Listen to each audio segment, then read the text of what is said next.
Ladies and gentlemen, the biggest challenges facing Mali currently, number one is jihadist insurgencies and terrorism, ethnic and community violence, and economic hardships. Ladies and gentlemen, Mali is at a crossroad of having to be careful not to plunge into a war zone.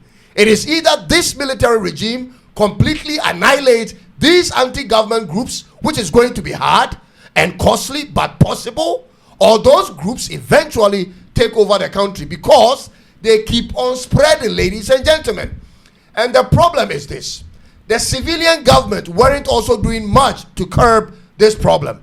Therefore, ladies and gentlemen, the people agitating for the return of constitutional rule and democracy in Mali are in line with the opposition parties and some sections of the civilian population, whereas those in support of the military regime are equally civilians whose hope is to see a Mali which has peace in their communities. But my personal problem is not with the 5-year term of office Goïta has given himself.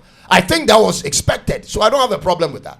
But the fact that he has put in clauses to permit him to continue even after 5 years without an election, this is going to be problematic, ladies and gentlemen. This is how I suspect the problem is going to be. Hear me out. If he doesn't do the right thing by the people will suffer even more than when they were under the previous civilian government.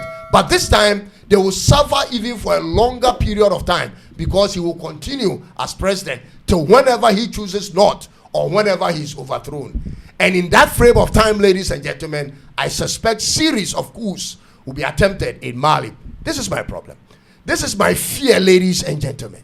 You see, the 2012 coup in Mali experienced similar things. After Captain Amadou Sanogo and his crew took over government, several coups were attempted and many soldiers died, ladies and gentlemen.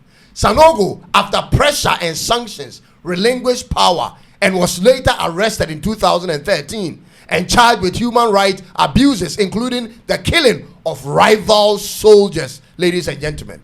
These are the realities on the ground.